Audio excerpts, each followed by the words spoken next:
सर्वसामान्यांच्या हक्काचा आवाज जागर जनस्थान। महाराष्ट्र राज्य बांधकाम कामगार संघटना सीटूचा नाशिक कामगार उपायुक्त कार्यालयावर महामोर्चा काढण्यात आला होता।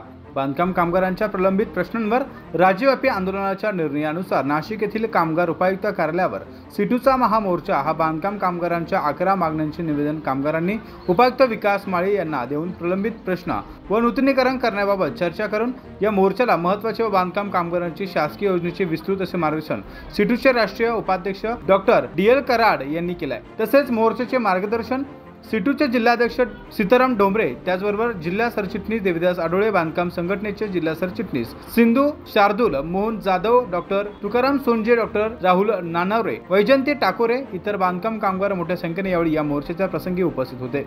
महाराष्ट्र राज्य बांधकाम कामगार संघटना सीटूच्या माध्यमातून नाशिक कामगार उपायुक्त कार्यालयावर हा मोर्चा काढण्यात आला होता। आणि आपल्या ज्या प्रलंबित मागण्या आहे की सरकारचं हे धोरण एकदम चुकीचं आहे। आपण म्हणत होतो कामगार मंत्री जागे व्हा, मुख्यमंत्री जागे व्हा, परंतु ते जागृत आहेत कशासाठी? स्वतःसाठी जागृत आहेत, तुमच्यासाठी नाही। असं हे यांचं धोरण आपल्याला माहिती आहे कामगार मंत्र्याचं। आणि कामगार मंत्र्यांना आपण सांगतोय की आपण अनेकदा चर्चा केली की कामगारांच्या भवितव्याचं हे सर्व मेडिक्लेम योजना असेल, घरासाठी योजना असेल, याची सर्व काही डॉक्टर कराड साहेब आपले उपाध्यक्ष, राष्ट्रीय उपाध्यक्ष, ते आपल्याला या वेळोवेळी चर्चा करून पूर्ण महाराष्ट्राचा विषय सोडवण्यासाठी 4 मीटिंगा घेतल्या, परंतु कामगार मंत्र्याला काही जाग येतच नाही आणि त्याला कळत नाही हे काय, पण त्यांना स्वतःसाठी जाग आहे।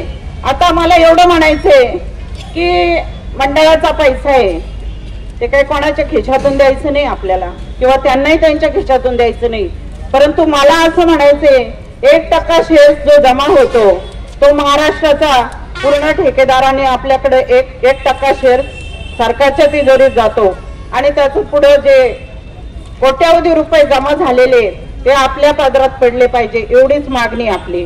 जागर जनस्थानसाठी भूषण जैन, सातपूर।